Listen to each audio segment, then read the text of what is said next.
എല്ലാ സുഹൃത്തുക്കൾക്കും ഉസ്താദ് യൂട്യൂബ് ചാനലിലേക്ക് സ്വാഗതം. ഇന്ന് നമ്മൾ ചർച്ച ചെയ്യുന്നത് 2019 ഫെബ്രുവരിയിൽ നടന്ന കേറ്ററ്റ് പരീക്ഷയുടെ കാറ്റഗറി 2 എക്സാമിലെ പാർട്ട് 1 സൈക്കോളജിയാണ്. വിഷയത്തിലേക്ക് പ്രവേശിക്കുന്നതിന് മുമ്പ് ഒരിക്കൽ കൂടി സൂചിപ്പിക്കട്ടെ, നിങ്ങൾ ഇതുവരെ ഈ ഉസ്താദ് യൂട്യൂബ് ചാനൽ സബ്സ്ക്രൈബ് ചെയ്തിട്ടില്ല എങ്കിൽ താഴെ കാണുന്ന സബ്സ്ക്രൈബ് എന്ന ബട്ടൺ ക്ലിക്ക് ചെയ്യുക. തൊട്ടടുത്ത് കാണുന്ന ബെൽ ബട്ടൺ കൂടി മറക്കാതെ പ്രസ് ചെയ്യുക. എങ്കിൽ മാത്രമേ ഇവിടെ അപ്ലോഡ് ചെയ്യുന്ന വീഡിയോകളെല്ലാം നിങ്ങൾക്ക് നോട്ടിഫിക്കേഷനായി പെട്ടെന്ന് തന്നെ ലഭിക്കുകയുള്ളൂ. ഒന്നാമത്തെ ചോദ്യം, പ്രതിഭാധനരായ കുട്ടികളെ സംബന്ധിച്ച് ഏറ്റവും അനുയോജ്യമായത് ഏതാണ്? Which of the following is most appropriate for gifted students? A. ക്ലാസ്സിൽ നടത്തിയ ഒരു സെമിനാറിന്റെ റിപ്പോർട്ട് എഴുതുന്നു. ബി. പഠിക്കാനുള്ള പദ്യത്തിന്റെ നാടകീകരിച്ച സ്ക്രിപ്റ്റ് തയ്യാറാക്കുന്നു. സി. പാഠപുസ്തകത്തിലെ പ്രവർത്തനങ്ങൾ നിർവഹിക്കുന്നു. ഡി. അധ്യാപകർ ചോദിക്കുന്ന ചോദ്യങ്ങൾക്ക് ഉത്തരം നൽകുന്നു. ബി ആണ് ഉത്തരം. പഠിക്കാനുള്ള പദ്യത്തിന്റെ നാടകീകരിച്ച സ്ക്രിപ്റ്റ് തയ്യാറാക്കുന്നു. അസാമാന്യ ശിശുക്കൾ എന്ന ഗണത്തിൽ ഉൾപ്പെടുന്ന ഒരു വിഭാഗമാണ് പ്രതിഭാധനരായ കുട്ടികൾ അഥവാ ഗിഫ്റ്റഡ് സ്റ്റുഡൻസ്. അത് സംബന്ധമായ ഒരു ചോദ്യം ഈ കേറ്ററ്റ് പരീക്ഷയിൽ വന്നതുകൊണ്ട് നമുക്കൊരു കാര്യം മനസ്സിലാക്കാം. കേറ്ററ്റ് കാറ്റഗറി 2 പരീക്ഷയിൽ അസാമാന്യ ശിശുക്കളെ സംബന്ധിച്ചുകൊണ്ടുള്ള ചോദ്യങ്ങൾ ഉണ്ടാകാവുന്നതാണ്. അതുകൊണ്ട് ആ അധ്യായം നമ്മൾ നന്നായിട്ടൊന്ന് മനസ്സിലാക്കേണ്ടതുണ്ട്. ആരാണ് അസാമാന്യ ശിശു? സാധാരണ ശിശുക്കളിൽ നിന്ന് പ്രസ്താവ്യമാം വിധം വേറിട്ട് നിൽക്കുന്ന ശിശുവാണ് അസാമാന്യ ശിശു. സാധാരണ കുട്ടികളിൽ നിന്ന് പ്രസ്താവ്യമാം വിധം വേറിട്ട് നിൽക്കുന്ന ശിശു. സാധാരണ കുട്ടികളിൽ നിന്ന് ചെറിയ വ്യത്യാസമല്ല, സാധാരണ കുട്ടികളിൽ നിന്ന് വലിയ തോതിൽ വേറിട്ട് നിൽക്കുന്ന ശിശു, അതാണ് അസാമാന്യ ശിശു. ഈ വേറിട്ട് നിൽക്കുക എന്ന് പറയുമ്പോൾ രണ്ട് വശത്തേക്കുമാവാം. രണ്ട് വശം എന്ന് പറഞ്ഞാൽ സാധാരണ കുട്ടികളെക്കാൾ മികച്ച കുട്ടിയും അസാമാന്യ ശിശുവാണ്, സാധാരണ കുട്ടികളെക്കാൾ മികവ് കുറഞ്ഞ കുട്ടിയും അസാമാന്യ ശിശുവാണ്. അപ്പൊ അസാമാന്യ ശിശു എന്ന് പറഞ്ഞാൽ മികച്ചവൻ എന്ന് മാത്രം നമ്മൾ ധരിക്കേണ്ടതില്ല. സാധാരണ കുട്ടികളെക്കാൾ മികച്ചവനും അസാമാന്യ ശിശുവാണ്, സാധാരണ കുട്ടികളെക്കാൾ നിലവാരം കുറഞ്ഞവനും അസാമാന്യ ശിശുവാണ്. ഈ കുട്ടികളുടെ പ്രത്യേകത എന്ന് പറഞ്ഞാൽ സാധാരണ കുട്ടികളെക്കാൾ സാധാരണ കുട്ടികളിൽ നിന്നും വ്യത്യസ്തമായി കായിക വികസനം, മാനസിക ശേഷി, സാമൂഹിക വ്യവഹാരം, വൈകാരിക പ്രകടനം, ഈ കാര്യങ്ങളിലൊക്കെ സാധാരണ കുട്ടികളിൽ നിന്നും ഇവർ വ്യത്യസ്തരായിരിക്കും. ഒന്നുകിൽ ഈ കാര്യങ്ങളിൽ മികച്ചവരായിരിക്കും, അല്ലെങ്കിൽ വളരെ മികവ് കുറഞ്ഞവരായിരിക്കും. ഇനി ആരൊക്കെയാണ് ഈ അസാമാന്യ ശിശുക്കൾ എന്ന ഗണത്തിൽ ഉൾപ്പെടുന്നത് എന്ന് നമുക്ക് പരിശോധിക്കാം. എ. പ്രതിഭാശാലികൾ അഥവാ ഗിഫ്റ്റഡ് ചിൽഡ്രൻ. അവരെ കുറിച്ചാണല്ലോ ചോദ്യം വന്നത്. അവരെ കുറിച്ച് മാത്രമല്ല, താഴെ പറയാൻ പോകുന്ന വിഭാഗത്തെ കുറിച്ചും ചോദ്യങ്ങൾ വരാവുന്നതാണ്. ബി. സർഗപരതയുള്ള ശിശു അഥവാ ക്രിയേറ്റീവ് ചൈൽഡ്. സി. പിന്നാക്കം നിൽക്കുന്ന ശിശുക്കൾ അഥവാ മന്ദപഠിതാക്കൾ, backward children or slow learners. D. ശേഷിക്കൊത്ത നേട്ടം കൈവരിക്കാത്തവർ, അണ്ടർ അച്ചീവർ. സി. മാനസിക മാന്ദ്യമുള്ളവർ, മെന്റലി റിട്ടാർഡഡ് ചിൽഡ്രൻ. എഫ്. ശാരീരിക വൈകല്യമുള്ളവർ, ഫിസിക്കലി ഹാൻഡിക്കേപ്ഡ് ചിൽഡ്രൻ. ജി. സാംസ്കാരിക പ്രാതികൂല്യമുള്ളവർ, കൾച്ചറലി ഡിസ്അഡ്വാൻറ്റേജഡ് ചിൽഡ്രൻ. എച്ച്. കുറ്റവാസനയുള്ളവർ, ഡെലിക്കന്റ് ചിൽഡ്രൻ. ഇവരൊക്കെ അസാമാന്യ ശിശുക്കൾ എന്ന ഗണത്തിൽ ഉൾപ്പെടുന്നവരാണ്. ഇപ്പോൾ പ്രതിഭാശാലികളെ കുറിച്ചാണ് ചോദ്യം വന്നിട്ടുള്ളത്. മറ്റുള്ള വിഭാഗം ശിശുക്കളെ സംബന്ധിച്ചും ചോദ്യങ്ങൾ വരാവുന്നതാണ്. നമ്മുടെ ചോദ്യത്തിൽ ഇപ്പോൾ ചോദിച്ചിരിക്കുന്നത് പ്രതിഭാധനരായ അഥവാ പ്രതിഭാശാലികളായ കുട്ടികളെ കുറിച്ചാണ്, ഗിഫ്റ്റഡ് സ്റ്റുഡൻസിനെ കുറിച്ച്. അതുകൊണ്ട് ഇപ്പോൾ ഞാൻ അവരെ കുറിച്ച് മാത്രമേ പറയുന്നുള്ളൂ. മറ്റുള്ള കുട്ടികളെ കുറിച്ച് നമുക്ക് മറ്റൊരു ക്ലാസ്സിൽ വിശദീകരിക്കാവുന്നതാണ്. ആദ്യം മനസ്സിലാക്കേണ്ടത് ആരാണ് ഈ ഗിഫ്റ്റഡ് സ്റ്റുഡൻസ് എന്നാണ്. IQ 130 മേലെ ഉള്ള കുട്ടികളെയാണ് പ്രതിഭാശാലികളായ കുട്ടികൾ എന്ന് പറയുന്നത്. അവരുടെ IQ 130 മേലെ ആയിരിക്കും. ഒരു സ്കൂൾ നമ്മൾ മൊത്തം പരിശോധിച്ചാൽ അവിടുത്തെ വിദ്യാർത്ഥികളിൽ 2% കുട്ടികൾ മാത്രമേ ഇത്തരം കുട്ടികൾ ഉണ്ടാവുകയുള്ളൂ. ആ 2% തന്നെ ചെറിയൊരു വിഭാഗം കുട്ടികൾക്ക് വളരെ ഉയർന്ന ഐക്യു ഉണ്ടായിരിക്കും. 181-നും 190-നും ഒക്കെ ഇടയിൽ ഐക്യു ഉണ്ടായിരിക്കും ചില കുട്ടികൾക്ക്. ആ കുട്ടികൾ മിക്കവാറും എല്ലാ പ്രവർത്തനങ്ങളിലും ശരാശരി ബുദ്ധി നിലവാരമുള്ളവരെക്കാൾ മെച്ചമായിരിക്കും എന്ന് കാണാൻ സാധിക്കും. പ്രതിഭാശാലികളായ കുട്ടികളുടെ ചില സവിശേഷതകൾ നമ്മൾ മനസ്സിലാക്കിയിരിക്കേണ്ടതുണ്ട്. ഇതുവരെ നടന്ന പഠനങ്ങളുടെ അടിസ്ഥാനത്തിൽ കണ്ടെത്തിയ സവിശേഷതകളാണ് ഇത്. ഒന്നാമതായി, ഈ പ്രതിഭാശാലികളായ കുട്ടികളുടെ പാരമ്പര്യം ഉയർന്ന നിലവാരത്തിലുള്ളതായിരിക്കും. ഉയർന്ന സാമൂഹിക സാമ്പത്തിക നിലവാരമുള്ള കുടുംബങ്ങളിൽപ്പെട്ടവരായിരിക്കും പ്രതിഭാശാലികളായ കുട്ടികളിൽ ഭൂരിപക്ഷവും. രണ്ടാമത്തെ കാര്യം, പ്രതിഭാശാലികളുടെ കായിക സവിശേഷതകൾ അതേ പ്രായത്തിലും ലിംഗത്തിലും വംശത്തിലും പെട്ട മറ്റുള്ളവരുടേതിനെ അപേക്ഷിച്ച് ഉയർന്ന നിലവാരം പുലർത്തും. പ്രതിഭാശാലികളായ കുട്ടികൾക്ക് ജനന സമയത്തെ തൂക്കം കൂടുതലായിരിക്കും. അവർ നേരത്തെ തന്നെ നല്ല വ്യവഹാരങ്ങൾ ആർജിക്കും. അവരുടെ സാമാന്യ ആരോഗ്യം മെച്ചമായിരിക്കും. അവരുടെ ലൈംഗിക ശേഷികൾ നേരത്തെ വികസിക്കുകയും ചെയ്യും.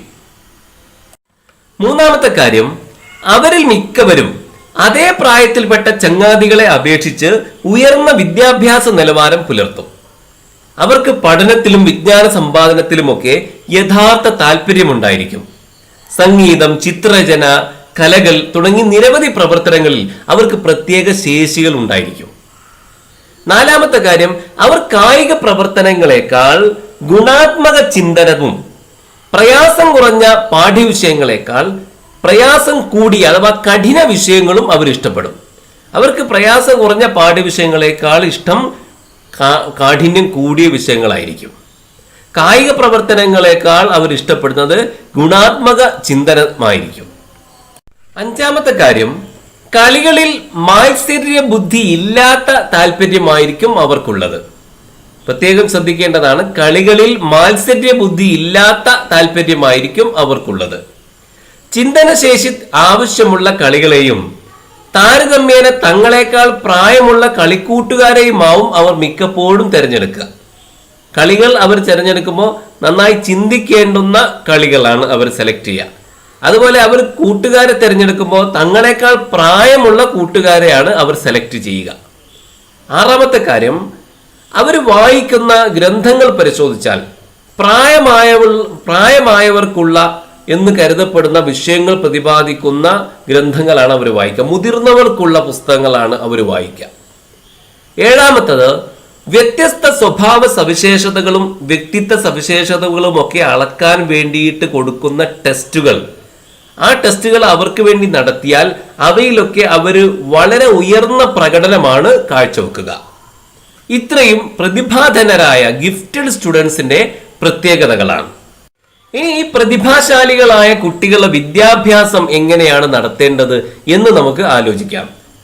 ഇവരൊക്കെ നല്ല കഴിവുറ്റ കുട്ടികളാണ്. അതുകൊണ്ട് തന്നെ ഇവരെ അവഗണിച്ചാൽ അവർ പ്രശ്നങ്ങൾ സൃഷ്ടിക്കും. അതുകൊണ്ട് ഈ കുട്ടികളെ അഥവാ ഗിഫ്റ്റഡ് സ്റ്റുഡൻസിനെ പ്രത്യേകമായിട്ട് പരിഗണിക്കണം. എങ്ങനെയാണ് അവരെ പരിഗണിക്കേണ്ടത്? അതിന് പലതും ചൂണ്ടിക്കാണിച്ചിട്ടുണ്ട്. ഒന്നാമതായി, അവർക്ക് വേണ്ടി സ്പെഷ്യൽ വിദ്യാലയങ്ങൾ ഉണ്ടാക്കുക. അതാണ് ഒന്നാമത്തെ നിർദ്ദേശം. എന്നിട്ട് അവരുടെ നിലവാരത്തിനനുസരിച്ച് അധ്യാപകർ പഠിപ്പിക്കുക. രണ്ടാമതായിട്ട്, മറ്റുള്ള കുട്ടികളെ പോലെ തന്നെ അതേ സ്കൂളിൽ തന്നെ പഠിക്കുക. പക്ഷേ അവർക്ക് വേണ്ടി പ്രത്യേക ക്ലാസ്സുകൾ ഉണ്ടാക്കുക. അതായത് ആധാരണഗതിയിൽ നമ്മുടെ സ്കൂളിൽ ഒരു ക്ലാസ്സിൽ പല നിലവാരത്തിലുള്ള കുട്ടികൾ ഉണ്ടാകും. അധ്യാപകൻ ക്ലാസ് എടുക്കുമ്പോൾ ശരാശരി ലെവലിലുള്ള കുട്ടികൾ നോക്കിയിട്ടാണ് ക്ലാസ് എടുക്കുക. അപ്പോൾ ഈ കുട്ടികൾക്ക് അത് വലിയ പ്രയാസവും മടുപ്പുമാണ് ഉണ്ടാക്കുക. അവരാഗ്രഹിക്കുന്ന നിലവാരത്തിലുള്ള ക്ലാസ് അവിടെ ലഭിക്കുകയില്ല.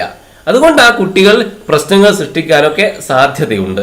അതുകൊണ്ട് ഈ പ്രതിഭാധനരായ കുട്ടികളെ സെലക്ട് ചെയ്തുകൊണ്ട് പ്രത്യേകമായ ഒരു ഡിവിഷൻ ഒരു സ്കൂളിൽ ഉണ്ടാക്കുക.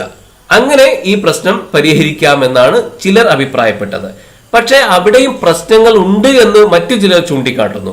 അതായത് അവർക്ക് ഒരു അഹന്തയുടെ മനോഭാവം ഉണ്ടായേക്കാം. മറ്റുള്ള കുട്ടികളെക്കാളും മികച്ചവരാണ് ഞങ്ങൾ, മറ്റുള്ളവർ ഞങ്ങളെക്കാൾ താഴ്ന്നവരാണ് എന്ന ഒരു തോന്നലും. മറ്റുള്ള കുട്ടികൾ ഇവരെ അസൂയയോടൊന്നുകൂടി നോക്കിക്കാണുന്ന ഒരു സാഹചര്യവും ഉണ്ടാകും. അതൊരു അനാരോഗ്യകരമായ സാഹചര്യമാണ് ഉണ്ടാക്കുക എന്ന് മറ്റു ചിലർ അഭിപ്രായപ്പെട്ടിരിക്കുന്നു. മൂന്നാമതായി ചാടിക്കടക്കൽ അഥവാ ഇരട്ടക്കയറ്റം, സ്കിപ്പിംഗ് ഓർ ഡബിൾ പ്രൊമോഷൻ. അഥവാ സാധാരണ 3-ാം ക്ലാസ്സിൽ നിന്ന് 4-ാം ക്ലാസ്സിലേക്കാണല്ലോ വിജയിപ്പിക്കാറുള്ളത്. ഇവിടെ 4-ാം ക്ലാസ്സിലേക്ക് വിജയിപ്പിക്കുന്നതിന് പകരം 5-ാം ക്ലാസ്സിലേക്ക് വിജയിപ്പിക്കുക. അങ്ങനെയാണ് ഡബിൾ പ്രൊമോഷൻ കൊടുക്കുന്നത്. 3-ാം ക്ലാസ്സിലുള്ള കുട്ടിയെ 5-ാം ക്ലാസ്സിലേക്ക് വിജയിപ്പിക്കുക. അങ്ങനെയാണ് ചാടിക്കടക്കൽ അഥവാ ഇരട്ടക്കയറ്റം. ഇത് നല്ല ബുദ്ധിയുള്ള കുട്ടിയെയാണ് ഇങ്ങനെ വിജയിപ്പിക്കുന്നത്. പക്ഷേ അതിൽ ചില പ്രശ്നങ്ങൾ ഉണ്ടായേക്കാം. അതായത് ഇങ്ങനെ പ്രൊമോഷൻ കിട്ടി വരുന്ന കുട്ടികൾ പലപ്പോഴും 5-ാം ക്ലാസ്സിലുള്ളത് അവരെക്കാളും പ്രായം കൂടിയ കുട്ടികളായിരിക്കുമല്ലോ. അവരുമായിട്ട് പൊരുത്തപ്പെടാൻ പറ്റാത്ത പ്രയാസം ആ കുട്ടികൾക്കുണ്ടാകും.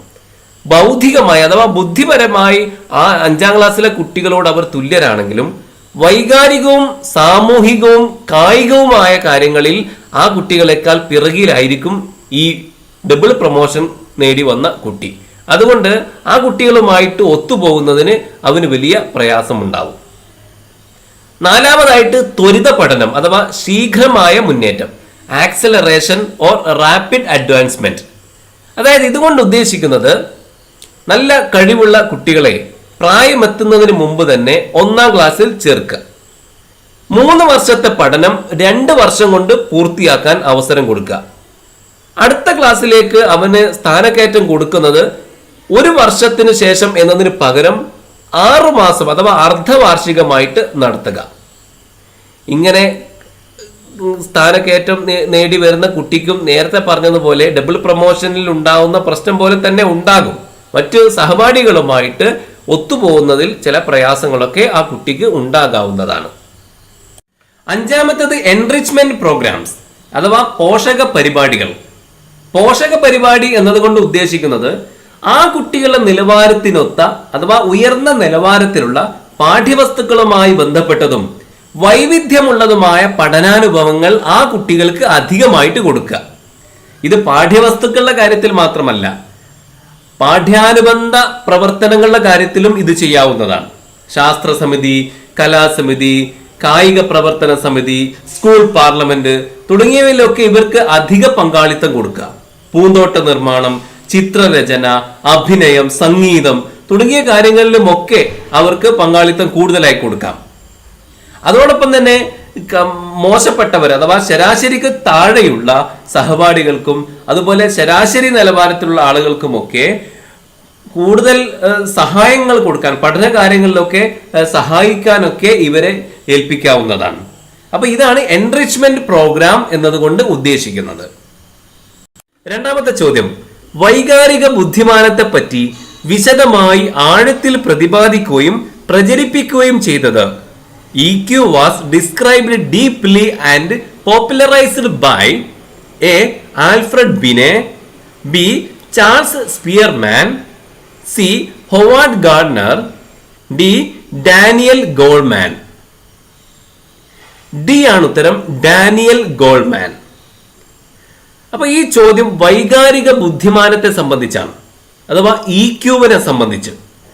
ഈ ഭാഗത്തു നിന്നും ചോദ്യങ്ങൾ വരാം എന്നാണ് ആ പറഞ്ഞതിന്റെ ചുരുക്കം.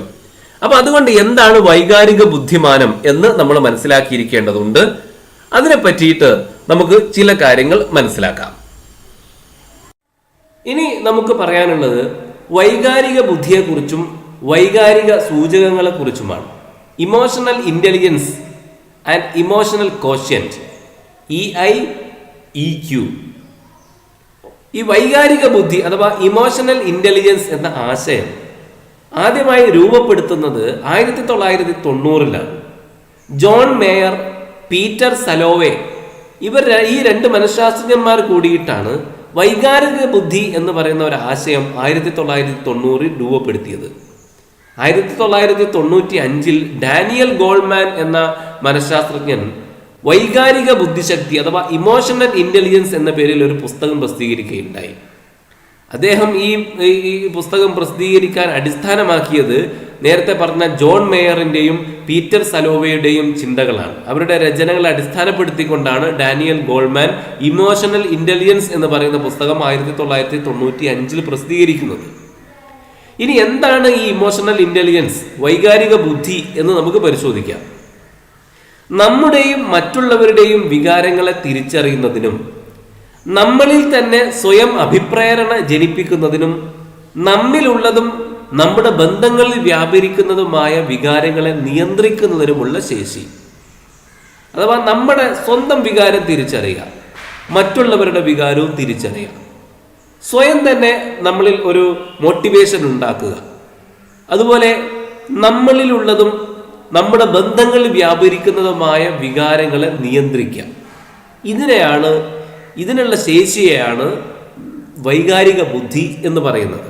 സ്വന്തം വികാരങ്ങളെ മനസ്സിലാക്കിക്കൊണ്ട് പെരുമാറുക, അതുപോലെ മറ്റുള്ളവരുടെ വികാരങ്ങൾ തിരിച്ചറിയുക, സ്വയം തന്നെ മോട്ടിവേഷൻ അഥവാ അഭിപ്രേരണ ജനിപ്പിക്കുക, അതേപോലെ നമ്മളിലുള്ള വികാരങ്ങളെ നിയന്ത്രിക്കുക, അതുപോലെ നമ്മുടെ ബന്ധങ്ങളിൽ വരുന്ന വികാരങ്ങളെയും നിയന്ത്രിക്കുക. ഇതിനെയാണ് വൈകാരിക ബുദ്ധി എന്ന് പറയുന്നത്. ഇപ്പോൾ നമ്മൾ സംസാരിക്കുന്നത് ഇമോഷണൽ ക്വോഷ്യന്റിനെ സംബന്ധിച്ചാണ്, ഇക്യുവിനെ സംബന്ധിച്ച്. എന്നാലും നമ്മൾ IQ എന്ന് കേട്ടിട്ടുണ്ടാകും മുമ്പ് എവിടെയെങ്കിലും. നല്ല ബുദ്ധിയുള്ള ആളുകൾക്കൊക്കെ ഉയർന്ന IQ ഉള്ളവരായിരുന്നു എന്നൊക്കെ നമുക്ക് അറിയാവുന്ന ഒരു കാര്യമാണ്. അതായത് IQ എന്ന് പറയുമ്പോൾ ഒരു ശുദ്ധമായ വൈജ്ഞാനിക അക്കാദമിക ബുദ്ധിയാണ് IQ. അതെന്താണ് എന്ന് മറ്റൊരു ക്ലാസ്സിൽ നമ്മൾ വിശദമായിട്ട് പറയും. ഇപ്പോൾ സംക്ഷിപ്തമായി കൊണ്ടൊന്ന് സൂചിപ്പിക്കുക മാത്രമാണ്. EQ എന്ന് പറയുമ്പോൾ IQവിൽ നിന്ന് വിഭിന്നവും എന്നാൽ അതിന് അനുപൂരകവുമായ ശേഷികളാണ് EQ എന്നതുകൊണ്ട് നമ്മൾ ഉദ്ദേശിക്കുന്നത്. ചില ആളുകൾക്ക് ഉയർന്ന IQ ഉണ്ടായിരിക്കും, വൈജ്ഞാനികമായ വലിയ അക്കാദമിക ബുദ്ധിയൊക്കെ അവർക്കുണ്ടായിരിക്കും, എന്നാൽ അവർക്ക് EQ വളരെ കുറവായിരിക്കും, അഥവാ ഇമോഷണൽ ക്വോഷ്യൻ അഥവാ വൈകാരിക ബുദ്ധി കുറവായിരിക്കും അത്തരം ചില ആളുകൾക്ക്. എന്നാൽ വേറെ ചിലർക്ക് IQ കുറവായിരിക്കും, പക്ഷേ വൈകാരിക ബുദ്ധി അഥവാ EQ നന്നായിട്ടുണ്ടാകും. നമുക്ക് കാണാൻ പറ്റുന്ന ഒരു യാഥാർത്ഥ്യം, ഈ ബുദ്ധിമാന്മാരുടെ കൂട്ടം അഥവാ വലിയ IQ ഉള്ള ആളുകളുണ്ടല്ലോ, അവരെ വലിയ ബുദ്ധിമാന്മാരെന്ന് നമ്മൾ പറയാറുണ്ടെങ്കിലും അവർക്ക് ഈ വൈകാരിക ബുദ്ധി ഇല്ലാതെ പോയാൽ, അത് കുറഞ്ഞു പോയാൽ അവർ മറ്റുള്ളവരെ സേവിക്കേണ്ടി വരുന്ന അവസ്ഥയാണ് ഉണ്ടാവുക. അവർക്ക് ഉയർന്ന തലങ്ങളിൽ എത്തിപ്പെടാൻ കഴിയില്ല. ഉയർന്ന തലങ്ങളിൽ നമുക്ക് എത്താൻ സാധിക്കണമെങ്കിൽ IQയോടൊപ്പം തന്നെ EQവും കൂടി നമുക്കുണ്ടായിരിക്കണം. നമ്മുടെ വികാരങ്ങളെ നിയന്ത്രിക്കാൻ നമുക്ക് സാധിക്കേണ്ടതുണ്ട്. ഒരു ഉദാഹരണം പറയുകയാണെങ്കിൽ, വികാരങ്ങളെ നിയന്ത്രിക്കൽ മാത്രമല്ല വൈകാരിക ബുദ്ധിയുടെ കാര്യം, എങ്കിലും സൂചിപ്പിക്കുകയാണ്. സ്വന്തം നന്നായി ദേഷ്യം വരുന്ന നേരത്ത് ആ ദേഷ്യം പ്രകടിപ്പിക്കേണ്ടുന്ന സ്ഥലങ്ങളിലല്ലാതെ പ്രകടിപ്പിക്കാൻ പാടില്ല. ആ ദേഷ്യത്തെ നിയന്ത്രിച്ചു നിർത്താൻ സാധിക്കേണ്ടതുണ്ട്. അത് വൈകാരിക ബുദ്ധിയുമായി ബന്ധപ്പെട്ടതാണ്. അതിന് സാധിക്കാതെ വരുമ്പോൾ അവർക്ക് ഉയർന്ന IQ ഉണ്ടെങ്കിലും ഈ വൈകാരിക ബുദ്ധി ഇല്ലാത്തത് കൊണ്ട് അവര് താഴേക്കിടയിൽ നിൽക്കേണ്ടി വരുന്നു, മറ്റുള്ളവരെ സേവിക്കേണ്ടി വരുന്നു എന്നതാണ് യാഥാർത്ഥ്യം. ഈ വൈകാരിക ബുദ്ധിയെ നമ്മൾ പരിശോധിക്കുമ്പോൾ അതിന് 4 തലങ്ങളുണ്ട് എന്ന് കാണാൻ സാധിക്കും. 1, വികാരങ്ങളെ തിരിച്ചറിയുക. 2, വികാരങ്ങൾ പ്രയോജനപ്പെടുത്തുക. 3, വികാരങ്ങൾ മനസ്സിലാക്കുക. 4, വികാരങ്ങൾ നിയന്ത്രിക്കുക. ഇത് 4 വൈകാരിക ബുദ്ധിയുടെ 4 തലങ്ങളാണ്. ഇതുമായി ബന്ധപ്പെട്ടുകൊണ്ട് ഒരു കേട്ടറ്റ് പരീക്ഷയിൽ വന്ന ചോദ്യമാണ്, വൈകാരിക ബുദ്ധിയുടെ ഘടകമല്ലാത്തത് ഏത്? A, സ്വന്തം വികാരങ്ങളെ മനസ്സിലാക്കുക. B, മറ്റുള്ളവരുടെ വികാരങ്ങളെ ഉൾക്കൊള്ളുക. C, മറ്റുള്ളവരുടെ വികാരങ്ങളെ നിയന്ത്രിക്കുക. D, ബന്ധങ്ങൾ നിലനിർത്തുക, ദൃഢപ്പെടുത്തുക. Which of the following is not a factor of emotional intelligence? Understanding one's own emotions, understanding others' emotions, controlling others' emotions, maintain and strengthen the relationships. Daniel Goleman 1995 പുസ്തകം എഴുതിയപ്പോൾ ആ പുസ്തകത്തിൽ അദ്ദേഹം വൈകാരിക ബുദ്ധിയുടെ സ്വഭാവം വ്യക്തമാക്കുന്ന 5 സവിശേഷതകൾ വിവരിക്കുന്നുണ്ട്. ആ 5 സവിശേഷതകൾ നമ്മൾ മനസ്സിലാക്കേണ്ടതാണ്. ഒന്നാമതായിട്ട് സെൽഫ് അവയർനെസ്, അഹംബോധം. അതായത് ഒരു പ്രത്യേക സമയത്ത് അവരവരുടെ വികാരങ്ങൾ എന്തൊക്കെയാണെന്ന് അറിഞ്ഞ് അവയെ സ്വന്തം തീരുമാനങ്ങൾ എടുക്കുന്നതിനുള്ള മാർഗദർശനത്തിന് പ്രയോജനപ്പെടുത്തുക. അവരവരുടെ കഴിവുകളെ യഥാർത്ഥമായി നിർണയിക്കാനാവുക. ഉറച്ച ആത്മവിശ്വാസം വളർത്തുക. ഇത് വൈകാരിക ബുദ്ധിയുടെ സവിശേഷതകളിൽ ഒന്നാണ്. വൈകാരിക ബുദ്ധിയുള്ള ഒരാൾക്ക് ഇത് സാധിക്കണം. സെൽഫ് അവയർനെസ് ഉണ്ടാക്കിയെടുക്കണം. അതായത് ഒരു പ്രത്യേക സമയത്ത് തൻ്റെ വികാരങ്ങൾ എന്തൊക്കെയാണെന്ന് മനസ്സിലാക്കിയിട്ട് ആ വികാരങ്ങളെ സ്വന്തം തീരുമാനങ്ങൾ എടുക്കുന്നതിനുള്ള മാർഗദർശനത്തിന് പ്രയോജനപ്പെടുത്തുക. അവരവരുടെ കഴിവുകളെ യഥാർത്ഥമായി നിർണ്ണയിക്കാനാവുക. എൻ്റെ കഴിവുകൾ എന്തൊക്കെയെന്ന് എനിക്ക് തന്നെ നിർണ്ണയിക്കാൻ സാധിക്കുക. പിന്നെ ഉറച്ച ആത്മവിശ്വാസം വളർത്തുക. ഇതാണ് ഒന്നാമത്തെ സവിശേഷത. രണ്ടാമത്തെ കാര്യം സെൽഫ് റെഗുലേഷൻ, ആത്മനിയന്ത്രണം. സ്വന്തത്തെ നിയന്ത്രിക്കാൻ സാധിക്കുക. സ്വന്തം വികാരങ്ങളൊക്കെ നമ്മൾ ചെയ്യുന്ന പ്രവർത്തനങ്ങൾക്ക് തടസ്സമാക്കുന്നതിന് പകരം അതിനെ പിന്തുണക്കുന്ന രീതിയിൽ ആ വികാരങ്ങളെ മാറ്റിയെടുക്കുക. അതുപോലെ ആത്മാർത്ഥത പുലർത്തുക. ലക്ഷ്യങ്ങളെ പിന്തുടരാൻ കഴിയുമാറ് സംതൃപ്തിക്ക് കാലതാമസം വരുത്തുക. അതോടൊപ്പം വൈകാരിക അസ്വാസ്ഥ്യങ്ങളിൽ നിന്ന് നല്ലപോലെ വിമുക്തി നേടുക. ഇതാണ് സെൽഫ് റെഗുലേഷൻ എന്നതുകൊണ്ട് ഉദ്ദേശിക്കുന്നത്. സ്വന്തം വികാരങ്ങളെ നിയന്ത്രിച്ച് നിർത്തുക. നല്ല ദേഷ്യം വരുമ്പോൾ എന്തെങ്കിലും വിവരക്കേട് ചെയ്യുന്നതിന് പകരം നമ്മുടെ ലക്ഷ്യത്തിന് ഉപകാരപ്പെടുന്ന വിധം ആ വികാരത്തെ ഉപയോഗപ്പെടുത്തുക. ചുരുക്കി പറഞ്ഞാൽ അതാണ് സെൽഫ് റെഗുലേഷൻ. മോട്ടിവേഷൻ അഥവാ അഭിപ്രേരണ, അതാണ് മൂന്നാമത്തെ കാര്യം. അതായത് ഒരു വ്യക്തിയുടെ ഇഷ്ടാനിഷ്ടങ്ങളെ തൻ്റെ ലക്ഷ്യത്തിലേക്ക് നയിക്കുന്ന മാർഗദീപമായി ഉപയോഗപ്പെടുത്തുക. അതാണ് സ്വയം തന്നെ മോട്ടിവേറ്റഡ് ആകുക. വ്യക്തിയുടെ ഏറ്റവും ശക്തമായ ഇഷ്ടാനിഷ്ടങ്ങളെ അഭിപ്രേരണാ ശക്തിയായും പ്രതീക്ഷിക്കുന്ന ലക്ഷ്യത്തിലേക്ക് നയിക്കുന്ന മാർഗദീപമായും ഉപയോഗപ്പെടുത്തുക എന്നതാണ് മോട്ടിവേഷൻ പെടുന്നത്. നാലാമത്തെ കാര്യം വൈകാരിക താദാത്മ്യം അഥവാ എമ്പതി. എമ്പതി എന്ന് പറയുമ്പോൾ മറ്റുള്ളവരുടെ വികാരങ്ങൾ മനസ്സിലാക്കുക, അവരുടെ വീക്ഷണങ്ങളെയും വിലമതിക്കാൻ കഴിയുക, മറ്റുള്ളവരെ പിന്തുണക്കുന്ന മനോഭാവം വളർത്തുക, വിശാലമായ അഥവാ ഒരുപാട് വൈവിധ്യം വെച്ച് പുലർത്തുന്ന വ്യക്തികളുമായും സമരസപ്പെട്ടു പോകാൻ സാധിക്കുക. ഇതാണ് വൈകാരിക താദാത്മ്യം എന്ന് പറയുന്നത്. ഇത് ഒരു സമൂഹത്തിൽ ജീവിക്കുമ്പോൾ നമുക്ക് ഉണ്ടാവേണ്ടുന്ന കാര്യമാണ്. മറ്റുള്ളവരുടെ വികാരങ്ങൾ മനസ്സിലാക്കാനും അവരുടെ വീക്ഷണങ്ങളെയും വിലമതിക്കാനും മറ്റുള്ളവരെ പിന്തുണക്കാൻ നമുക്ക് കഴിയണം. മറ്റുള്ളവരോട് എന്തെല്ലാം വിയോജിപ്പുകൾ നിലനിൽക്കുന്നുവെങ്കിലും അവരുടേതായ ഒരുപാട് അഭിപ്രായ വ്യത്യാസങ്ങൾ ഉണ്ടെങ്കിലും ശരി, അവരെയും പിന്തുണക്കുന്ന ഒരു മനോഭാവം നമ്മൾ വളർത്തിയെടുക്കാൻ സാധിക്കേണ്ടതുണ്ട്. നമ്മളിൽ നിന്ന് ഒരുപാട് വൈവിധ്യങ്ങൾ വെച്ച് പുലർത്തുന്ന വ്യക്തികളുമായിട്ടും സമരസപ്പെട്ടു പോവുക, അവരുമായി ഏറ്റുമുട്ടാതെ നല്ല രീതിയിൽ അഭിപ്രായ വ്യത്യാസങ്ങളെ മാനിച്ചുകൊണ്ട് തന്നെ സഹകരിച്ചു പോകുവാൻ സാധിക്കുക. ഇതൊക്കെയാണ് വൈകാരിക താദാത്മ്യം, എമ്പതി എന്നുകൊണ്ട് ഉദ്ദേശിക്കുന്നത്. അത് വൈകാരിക ബുദ്ധിയുടെ ഭാഗമാണ്. അഞ്ചാമത്തെ കാര്യമാണ് സാമൂഹിക നൈപുണികൾ, സോഷ്യൽ സ്കിൽസ്. അതായത് ഒരു വ്യക്തി പുലർത്തുന്ന സാമൂഹ്യ ബന്ധങ്ങളെ സ്വാധീനിക്കുന്ന വികാരങ്ങളെ സമർത്ഥമായി കൈകാര്യം ചെയ്യുക. അതായത് നമ്മുടെ മറ്റുള്ളവരുടെ ബന്ധങ്ങളെ തകർക്കുന്ന ഒരു കാര്യമാണ് ദേഷ്യം. നമ്മൾ അമിതമായിട്ട് ദേഷ്യപ്പെട്ടാൽ നമ്മുടെ സാമൂഹ്യ ബന്ധങ്ങൾ തകരും, നമ്മുടെ സുഹൃത്തുക്കൾ നമ്മളെ പിരിഞ്ഞു പോകും. അതുപോലെ നമുക്ക് ഒരുപാട് നഷ്ടങ്ങളാണ് ഇത് സൃഷ്ടിക്കുക. അത് മനസ്സിലാക്കിക്കൊണ്ട് നമ്മുടെ വികാരങ്ങളെ സമർത്ഥമായി കൈകാര്യം ചെയ്യുക. ദേഷ്യം വന്നാലും ദേഷ്യം പ്രകടിപ്പിക്കേണ്ടതില്ലാത്ത സന്ദർഭങ്ങൾ അത് പ്രകടിപ്പിക്കാതിരിക്കുക. സാമൂഹിക സാഹചര്യങ്ങളും ബന്ധന ശൃംഖലകളും കൃത്യമായിട്ട് മനസ്സിലാക്കുക. ഒരു കാര്യം നമ്മൾ ചെയ്യുമ്പോൾ, ഒരു വികാരം പ്രകടിപ്പിക്കുമ്പോൾ സാമൂഹ്യമായ സാഹചര്യങ്ങളെക്കുറിച്ചൊക്കെ ചിന്തിച്ചതിന് ശേഷം മാത്രമേ അത് ചെയ്യാവൂ. അനായാസമായ പരസ്പര പ്രവർത്തനങ്ങൾ ഏർപ്പെടുക. ഈ ശേഷികളെ മറ്റുള്ളവരിൽ സ്വാധീനം ചെലുത്താനും അവരെ നയിക്കാനും വേണ്ടി പ്രയോജനപ്പെടുത്തുക. തർക്കങ്ങളിൽ മധ്യസ്ഥം വഹിക്കുകയും അവ പരിഹരിക്കുകയും ചെയ്യുക. സംഘയത്നങ്ങളിൽ സഹകരിക്കുക. ഇതൊക്കെ സാമൂഹിക നൈപുണികളിൽപ്പെട്ട കാര്യമാണ്. അപ്പോൾ അഞ്ചാമത്തെ വൈകാരിക ബുദ്ധിയിലെ സവിശേഷതകളിൽ അഞ്ചാമത്തെ കാര്യമാണ് സോഷ്യൽ സ്കിൽസ്, സാമൂഹിക നൈപുണികൾ. അപ്പോൾ വൈകാരിക ബുദ്ധിയുള്ള ആൾക്ക് ഇങ്ങനെ പെരുമാറാൻ സാധിക്കും എന്നതാണ് പറയുന്നത്. ഇനി ഈ ഭാഗവുമായി ബന്ധപ്പെട്ടുകൊണ്ട് ഒരു കേട്ടറ്റ് പരീക്ഷയിൽ വന്ന ചോദ്യം നമുക്ക് പരിശോധിക്കാം. വൈകാരിക ബുദ്ധിയുടെ ഘടകമല്ലാത്തത് ഏത്? Which among the following one is not an element of emotional intelligence? ആത്മനിയന്ത്രണം, സ്വാഭിപ്രേരണ, അനുതാപം, നിർവികാരത. അതിന് ഇംഗ്ലീഷ് കൂടി പരിശോധിച്ചാൽ സെൽഫ് റെഗുലേഷൻ, ആത്മനിയന്ത്രണം, സ്വാഭിപ്രേരണ എന്ന് പറഞ്ഞാൽ സെൽഫ് മോട്ടിവേഷൻ, അനുതാപം അഥവാ എംപതി. അപ്പൊ ഇത് മൂന്നും നമ്മൾ അതിൽ കണ്ടതാണ്. മോട്ടിവേഷൻ ഉണ്ട്, സെൽഫ് റെഗുലേഷൻ ഉണ്ട്, എമ്പതി കണ്ടു. അപ്പോൾ അതായത് ഇപ്പോൾ നമ്മൾ വിശദീകരിച്ചല്ലോ വൈകാരിക ബുദ്ധിയുടെ സവിശേഷതകൾ എന്ന് പറഞ്ഞുകൊണ്ട്, അതാണ് ഈ ചോദ്യം. അപ്പൊ അതിൽ നിർവികാരത ഇല്ല. അപ്പൊ നിർവികാരത എന്ന ഡി എന്നതാണ് ശരിയായ ഉത്തരം. D, option D. ഇതേ സംഗതി തന്നെ മറ്റൊരു കേട്ടറ്റ് പരീക്ഷയിൽ വേറൊരു രൂപത്തിൽ വന്നു. വൈകാരിക ബുദ്ധിയുടെ സവിശേഷതകളിൽ പെടാത്തത് ഏത്?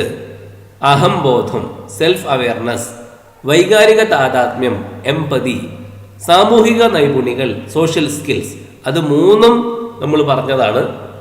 എന്നാൽ അടുത്തത് ആത്മസാക്ഷാത്കാരം, സെൽഫ് ആക്ച്വലൈസേഷൻ. അത് നമ്മൾ വൈകാരിക ബുദ്ധിയുടെ സവിശേഷതകൾ പറഞ്ഞപ്പോൾ പറഞ്ഞിട്ടില്ല. അപ്പോൾ self awareness, empathy, social skills, അത് മൂന്നും ഉണ്ട്.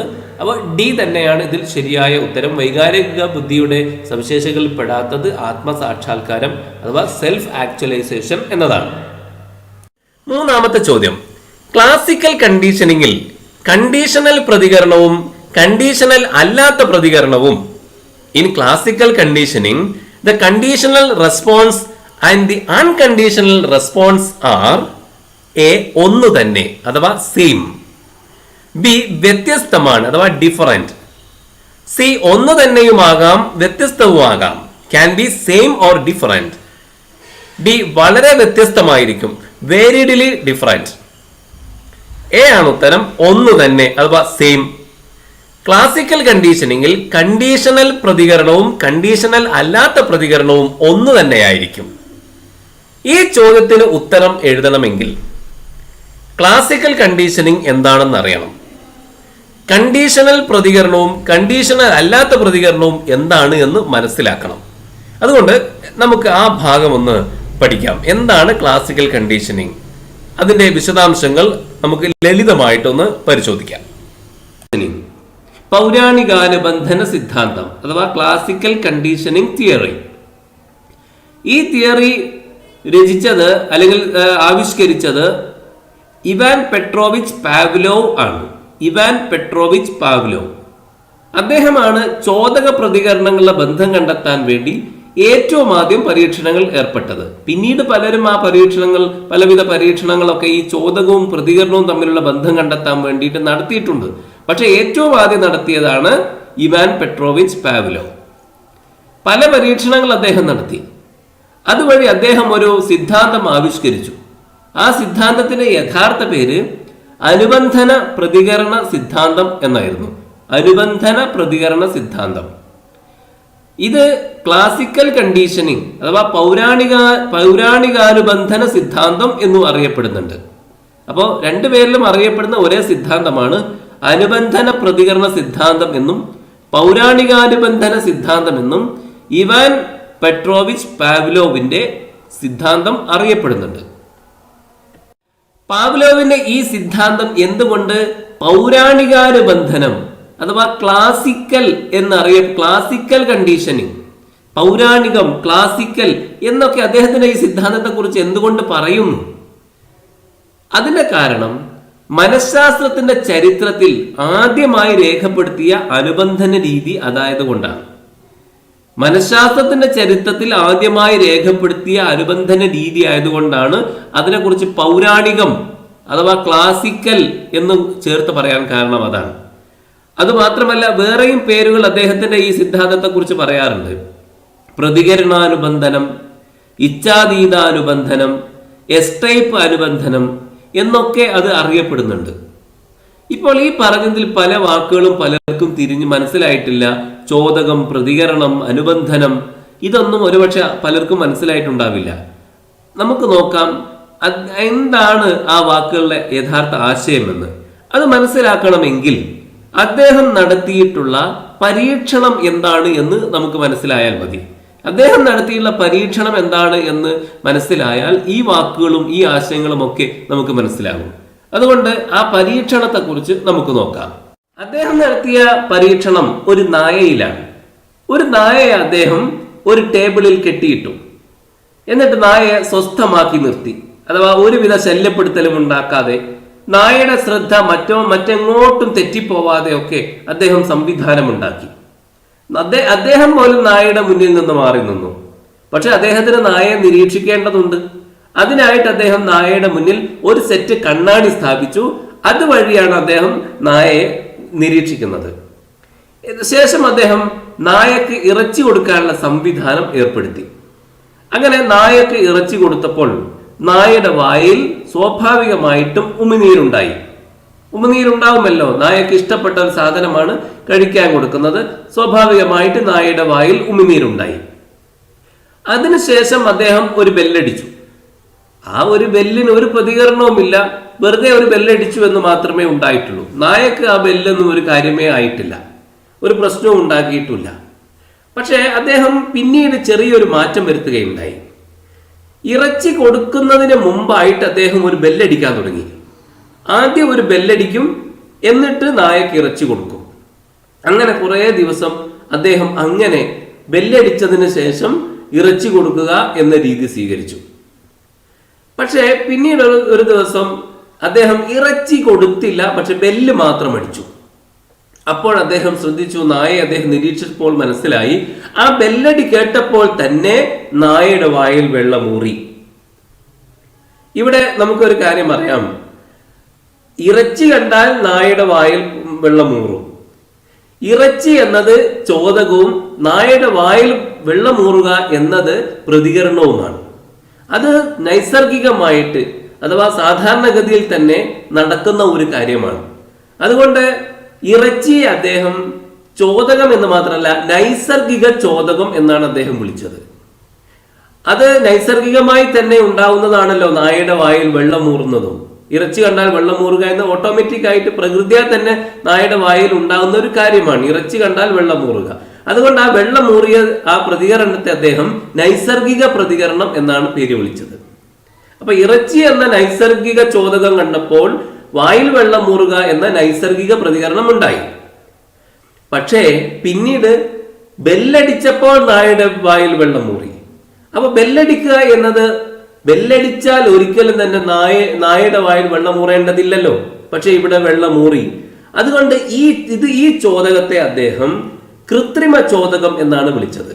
കൃത്രിമ ചോദകം എന്ന് പറഞ്ഞാൽ ആ ബെല്ലടിയെയാണ് കൃത്രിമ ചോദകം എന്ന് പറയുന്നത്. അപ്പോഴും നായയുടെ വായിൽ വെള്ളമൂറി. അപ്പൊ ഈ പരീക്ഷണത്തിലൂടെ അദ്ദേഹം പറയുന്നത് എന്താന്ന് ചോദിച്ചാൽ, മണിയച്ച കേട്ട് ഉമിനീരൂറാൻ അങ്ങനെ നായ പഠിച്ചു എന്ന കാര്യമാണ്. അപ്പൊ ഈ പഠന രീതി നമുക്ക് വിദ്യാഭ്യാസത്തിൽ ഉപയോഗപ്പെടുത്താം എന്നാണ് അദ്ദേഹം പറയുന്നത്. ഈ പരീക്ഷണം നമ്മൾ പരിശോധിച്ചാൽ ഇതിൽ ഒരു അനുബന്ധനം അഥവാ ഒരു കണ്ടീഷനിങ് നടന്നതായിട്ട് നമുക്ക് കാണാൻ സാധിക്കും. ഇറച്ചിയും നായയുടെ വായിൽ വെള്ളമൂറുന്നതും തമ്മിൽ ഒരു പ്രകൃതിയാൽ തന്നെയുള്ള അഥവാ നൈസർഗികമായ ഒരു ബന്ധമുണ്ടല്ലോ. ഇറച്ചി എന്നത് ഒരു ചോദകമാണ്, അതിനുള്ള പ്രതികരണമാണ് നായയുടെ വായിൽ വെള്ളമൂറുക എന്നത്. അത് നൈസർഗികമായ സംഗതിയാണത്. നായയുടെ വായിൽ വെള്ളമൂറുക എന്നത് നൈസർഗികമായ പ്രതികരണമാണ്, ഇറച്ചി എന്നത് നൈസർഗികമായ ചോദകമാണ്. അപ്പൊ ചോദകം എന്ത്, അതുപോലെ പ്രതികരണം എന്ത് എന്ന് ഇപ്പോൾ മനസ്സിലായിട്ടുണ്ടാകും. ചോദകം എന്നതിന് ഇംഗ്ലീഷിൽ സ്റ്റിമുലസ് എന്നാണ് പറയുക, റെസ്പോൺസ് എന്നാണ് പ്രതികരണത്തിന് ഇംഗ്ലീഷിൽ പറയുക. അപ്പോൾ സ്റ്റിമുലസും റെസ്പോൺസും, അതുപോലെ ചോദകവും പ്രതികരണവും. അപ്പൊ ഇത് നൈസർഗികമായ ചോദകം, നൈസർഗികമായ പ്രതികരണം. ബെല്ലടിക്കുക എന്നതോ നൈസർഗികമായ ചോദകമല്ല, അതൊരു കൃത്രിമമായ ചോദകമാണ്. അതിന് ഒരു പ്രതികരണം ഉണ്ടായി, നായയുടെ വായിൽ വെള്ളമൂറി. അപ്പൊ ഇവിടെ നമുക്ക് കാണാൻ സാധിക്കുന്നത് ഇങ്ങനെ ഒരു കൃത്രിമ ബന്ധം, ബെല്ലടിയും നായയുടെ വായിൽ വെള്ളമൂറുന്നതും തമ്മിൽ ഒരു കൃത്രിമമായ ബന്ധമുണ്ടാക്കിയിരിക്കുന്നു. അങ്ങനെ കൃത്രിമമായ ഒരു ബന്ധമുണ്ടാക്കുന്നതിനെയാണ് കണ്ടീഷനിങ് എന്ന് പറയുന്നത്. ഇതുമായി ബന്ധപ്പെട്ടുകൊണ്ട് നമ്മൾ 4 വാക്കുകൾ പഠിച്ചു വെക്കണം. ഇപ്പൊ നൈസർഗികമായ ചോദകവും നൈസർഗികമായ പ്രതികരണവും തമ്മിൽ അവിടെ ഒരു കണ്ടീഷനിങ് ഒന്നും നടന്നിട്ടില്ല. അഥവാ ഇറച്ചി കണ്ടപ്പോൾ നായയുടെ വായിൽ വെള്ളമൂറുക, അത് സാധാരണഗതിയിലുള്ള ഒരു കാര്യമാണ്.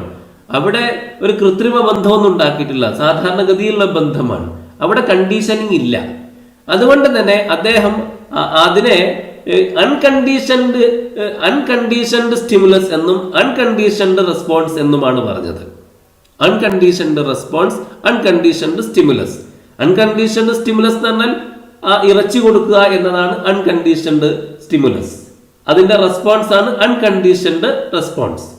എന്നാൽ ബെല്ലടിക്കുക എന്നത് കണ്ടീഷൻഡ് സ്റ്റിമുലസ് ആണ്. കണ്ടീഷൻഡ് സ്റ്റിമുലസ്, അവിടെ കണ്ടീഷനിങ് നടക്കുന്നു. അവിടെ ബെല്ലടിക്കുന്നു, നായയുടെ വായിൽ വെള്ളം വരുന്നു. അതൊരു കൃത്രിമമായ ബന്ധമുണ്ടാക്കുകയാണ്. അവിടെയാണ് കണ്ടീഷനിങ് ഉള്ളത്. അതുകൊണ്ട് ആ ബെല്ലടിക്കുക എന്നത് ഒരു കണ്ടീഷൻഡ് സ്റ്റിമുലസ് ആണ്. അതിന്റെ മറുപടി, അതിന്റെ പ്രതികരണത്തെ കണ്ടീഷൻഡ് റെസ്പോൺസ് എന്നും പറഞ്ഞു. അപ്പൊ ഇവിടെ 4 പദങ്ങളാണ്. അൺകണ്ടീഷൻഡ് സ്റ്റിമുലസ്, അതാണ് ഇറച്ചി. അൺകണ്ടീഷൻഡ് റെസ്പോൺസ്, അതാണ് നായയുടെ വായിൽ ഇറച്ചി കണ്ടപ്പോൾ നായയുടെ വായിൽ വെള്ളം മൂറിയത്. അൺകണ്ടീഷൻഡ് റെസ്പോൺസ് ആണ്. എന്നാൽ ബെല്ലടിക്കുക എന്നതോ കണ്ടീഷൻഡ് സ്റ്റിമുലസ്. അത് കണ്ട് നായയുടെ വായിൽ വെള്ളം മൂറിയത് കണ്ടീഷൻഡ് റെസ്പോൺസ്. അങ്ങനെ 4 വാക്കുകൾ: unconditioned stimulus, unconditioned response, conditioned stimulus, conditioned response. ഈ 4 വാക്കുകളും നമ്മുടെ ഓർമ്മയിൽ ഉണ്ടായിരിക്കണം. ഇത്തരത്തിലുള്ള പഠനത്തെയാണ് അനുബന്ധന പഠനം, ലേണിംഗ് ബൈ കണ്ടീഷനിങ് എന്ന് പറയുന്നത്. ഒന്നുകൂടി നല്ല വാക്കിൽ നമ്മൾ പറയുകയാണെങ്കിൽ, ഒരു അനുബന്ധിത പ്രതികരണത്തെ അൺകണ്ടീഷൻഡ് സ്റ്റിമുലസ്, കണ്ടീഷൻഡ് സ്റ്റിമുലസ് എന്നിവ ഒരേ സമയം ബന്ധപ്പെടുത്തുക വഴി ശക്തമാക്കുന്ന പ്രക്രിയയാണ് അനുബന്ധന പഠനം എന്ന് വിളിക്കുന്നത്. ഇതുമായി ബന്ധപ്പെട്ട് നമുക്കൊരു ചോദ്യം പരിശോധിക്കാം. ഇത് ഒരു കേട്ടറ്റ് പരീക്ഷയിൽ വന്ന ചോദ്യമല്ല, പക്ഷെ കേട്ടറ്റ് പരീക്ഷയ്ക്കുള്ള സാമ്പിൾ ക്വസ്റ്റ്യൻസിൽ ഉൾപ്പെട്ടതാണ്. കേട്ടറ്റ് പരീക്ഷയ്ക്ക് മുമ്പ് തന്നെ സാമ്പിൾ ക്വസ്റ്റ്യൻസ് പുറത്തിറക്കിയിരുന്നുവല്ലോ. ആ സാമ്പിൾ ക്വസ്റ്റ്യൻസിൽ പെട്ടതാണ് ഈ ചോദ്യം. പാവ്ലോവ് തന്റെ പരീക്ഷണത്തിൽ ബെൽ ശബ്ദവും ഇറച്ചി പൗഡറും പലതവണ ജോഡി ചേർത്ത് നൽകിയ ശേഷം ബെൽ ശബ്ദം മാത്രം നൽകിയപ്പോൾ പട്ടി ഉമിനീർ സ്രവിച്ചു. അപ്പൊ ബെൽ ശബ്ദം മാത്രം നൽകിയപ്പോൾ പട്ടിയുടെ വായിൽ നിന്ന് ഉമിനീർ ഉണ്ടായി. അത് എന്താണ് എന്നാണ് ചോദ്യം. സ്വാഭാവിക ചോദകം, സ്വാഭാവിക പ്രതികരണം, അനുബന്ധന ചോദകം, അനുബന്ധന പ്രതികരണം. സ്വാഭാവിക ചോദകമാണോ? സ്വാഭാവിക ചോദകം എന്നത് ഇറച്ചിയാണ്. സ്വാഭാവികമായിട്ട് അതിനുണ്ടാകുന്ന പ്രതികരണമാണ് നായയുടെ വായിൽ വെള്ളം മൂറുക എന്നത്. അപ്പൊ ഇത് സ്വാഭാവിക ചോദകവുമല്ല, സ്വാഭാവിക പ്രതികരണവുമല്ല. ഇറച്ചി കണ്ടിട്ട് നായയുടെ വായിൽ വെള്ളം മൂറുന്നതാണ് സ്വാഭാവിക പ്രതികരണം. ഇറച്ചിയാണ് സ്വാഭാവിക ചോദകം. അപ്പൊ അത് രണ്ടുമല്ല, എയും ബിയുമല്ല ഉത്തരം. ഇനി അനുബന്ധന ചോദകം, കണ്ടീഷൻഡ് സ്റ്റിമുലസ്. കണ്ടീഷൻഡ് സ്റ്റിമുലസ് എന്നത് ബെല്ലടിയാണ്, അഥവാ കണ്ടീഷൻഡ് ചോദകം. അപ്പൊ അത് കണ്ടിട്ട് നായയുടെ വായിൽ അതുകൊണ്ട് നായയുടെ വായിൽ ഉണ്ടാകുന്നതാണ് അനുബന്ധന പ്രതികരണം, കണ്ടീഷൻഡ് റെസ്പോൺസ്. അവിടെ ഒരു കണ്ടീഷൻ ഉണ്ടാവുമല്ലോ, ബെല്ലടി, അതുപോലെ നായയുടെ വായിൽ വെള്ളം മൂറുക. ഇത് തമ്മിൽ കൃത്രിമമായ ബന്ധം ഉണ്ടാക്കുകയാണ്. അങ്ങനെ കൃത്രിമമായ ബന്ധം ഉണ്ടാക്കുന്നതിനെയാണ് അനുബന്ധനം, കണ്ടീഷനിങ് എന്ന് പറയുന്നത്. അപ്പോൾ അവിടെ ബെല്ലടിയാണ് അനുബന്ധന ചോദകം അഥവാ കണ്ടീഷൻഡ് സ്റ്റിമുലസ്. അപ്പോൾ ബെല്ലടിയെ കുറിച്ചല്ല ചോദിച്ചത് ഇവിടെ. പട്ടി ഉമിനീർ സ്രവിച്ചു എന്നത് എന്താണ്? പട്ടിയുടെ വായിൽ നിന്ന് ഉമിനീർ വന്നു, അതെന്താണ് എന്നാണ് ചോദ്യം. അത് അനുബന്ധന പ്രതികരണമാണ്, കണ്ടീഷൻഡ് റെസ്പോൺസ്. അപ്പൊ ഡി എന്നതാണ് ശരിയായ ഉത്തരം. ഇനി ഒരു കേട്ടറ്റ് പരീക്ഷയിൽ വന്ന ഒരു ചോദ്യം നമുക്ക് നോക്കാം. മീൻ വിൽപ്പനക്കാരന്റെ മണിയടി ശബ്ദം കേൾക്കുമ്പോൾ രാജിയുടെ വീട്ടിലെ പൂച്ച അദ്ദേഹത്തിന്റെ അടുക്കലേക്ക് ഓടിച്ചെല്ലുന്നു. ഇവിടെ പൂച്ചയിൽ ഇങ്ങനെയൊരു സ്വഭാവമാറ്റത്തിന് കാരണമായത് ഏത് തരം പഠനം മുഖാന്തരമാണ്? ബെല്ലടി കേൾക്കുമ്പോൾ പൂച്ച ഓടിച്ചെല്ലുന്നു. ബെല്ലടി എങ്ങനെ പൂച്ചയെ ആകർഷിച്ചു? ഇവിടെ നമ്മൾ കാണേണ്ടത് പാവ്ലോവിന്റെ പരീക്ഷണം നമ്മൾ കണ്ടല്ലോ, അതുപോലെ ഒരു സംഗതി ഇതിലും സംഭവിച്ചിരിക്കുന്നു. അവിടെ ബെല്ലടി കേട്ടിട്ട് നായയുടെ വായിൽ വെള്ളമൂറിയതുപോലെ ഇവിടെ ബെല്ലടി കേട്ടിട്ട് പൂച്ചയുടെ വായിൽ വെള്ളമൂറുകയാണ്. മീൻ കാണുമ്പോൾ പൂച്ചയുടെ വായിൽ വെള്ളമൂറുക എന്നത് നാച്ചുറലായ നൈസർഗികമായ ചോദകവും പ്രതികരണവുമാണ്. മത്സ്യം എന്നത് ഒരു നൈസർഗികമായ ചോദകമാണ്. അത് പൂച്ചയുടെ വായിൽ വെള്ളം മൂറാൻ കാരണമാകും. അത് നൈസർഗികമായ പ്രതികരണമാണ്. സ്റ്റിമുലസ് ആൻഡ് റെസ്പോൺസ്, അവിടെ കണ്ടീഷനിങ് ഒന്നുമില്ല. അൺകണ്ടീഷൻഡ് സ്റ്റിമുലസും അൺകണ്ടീഷൻഡ് റെസ്പോൺസുമാണ് മീനും അത് കണ്ടിട്ട് പൂച്ചയുടെ വായിൽ വെള്ളം മൂറുന്നതും. പക്ഷെ ഇവിടെ ബെല്ലടി കേട്ടിട്ട് പൂച്ച ഓടിച്ചെല്ലുക എന്നത് അവിടെ ഒരു കണ്ടീഷനിങ് സംഭവിച്ചത് കൊണ്ടാണ്. ബെല്ലടി എന്നത് ഒരു കണ്ടീഷൻഡ് സ്റ്റിമുലസ് ആണ്. അതിന് കേട്ടിട്ട് പൂച്ച ഓടിച്ചെല്ലുക എന്നത് കണ്ടീഷൻഡ് റെസ്പോൺസ് ആണ്. അവിടെ ഒരു കണ്ടീഷനിങ് സംഭവിച്ചിരിക്കുകയാണ്. ബെല്ലടിച്ചിട്ട് പാവ്ലോവ് ഇറച്ചി കൊടുത്തതുപോലെ ബെല്ലടിച്ചതിന് ശേഷമാണ് ഇവിടെയും മീൻ കിട്ടുന്നത്. അങ്ങനെയാണ് ഈ അനുബന്ധനം കണ്ടീഷനിങ് ഇവിടെ സംഭവിച്ചിരിക്കുന്നത്. അപ്പൊ ഇവിടെ നടന്നത് കണ്ടീഷനിങ് ആണ്. ഇവിടെ ഈ ഓപ്ഷൻ നമ്മൾ നോക്കുമ്പോൾ ഇംഗ്ലീഷ് ഭാഗം നമ്മൾ ശ്രദ്ധിച്ചാൽ insight learning, operant conditioning, observational learning, classical conditioning. അപ്പൊ രണ്ട് കണ്ടീഷനിങ് ഉണ്ട്, ഓപ്പറന്റ് കണ്ടീഷനിങ്ങും ക്ലാസിക്കൽ കണ്ടീഷനിങ്ങും ഉണ്ട്. അപ്പൊ ഇവിടെ കണ്ടീഷനിങ് സംഭവിച്ചിരിക്കുന്നു എന്ന് ഏതാണ്ട് നമുക്ക് കൃത്യമായിട്ട് ബോധ്യമായിരിക്കുന്നു. അത് ഓപ്പറന്റ് കണ്ടീഷനിങ് ആണോ ക്ലാസിക്കൽ കണ്ടീഷനിങ് ആണോ? നമുക്കറിയാം പാവ്ലോവിന്റെ പരീക്ഷണം, അദ്ദേഹത്തിന്റെ സിദ്ധാന്തം, ആ സിദ്ധാന്തം ക്ലാസിക്കൽ കണ്ടീഷനിങ് എന്നാണ് അറിയപ്പെടുന്നത്. കാരണം ആദ്യമായിട്ട് ഈ ശാസ്ത്ര ലോകത്ത് ആദ്യമായിട്ട് നടന്നിട്ടുള്ള കണ്ടീഷനിങ് ആണ് പാവ്ലോവിൻ്റെത്. അതുകൊണ്ടാണ് ക്ലാസിക്കൽ കണ്ടീഷനിങ് എന്ന് പറയുന്നത്.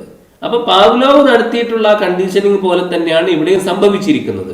അതുകൊണ്ട് ഇത് ക്ലാസിക്കൽ കണ്ടീഷനിങ് ആണ് ഇവിടെ നടന്നത്. ഈ ക്ലാസിക്കൽ കണ്ടീഷനിങ് വഴിയാണ്, അത് മുഖാന്തരമാണ് പൂച്ച ഇങ്ങനെ ഒരു സ്വഭാവ മാറ്റത്തിന് വിധേയമായത്.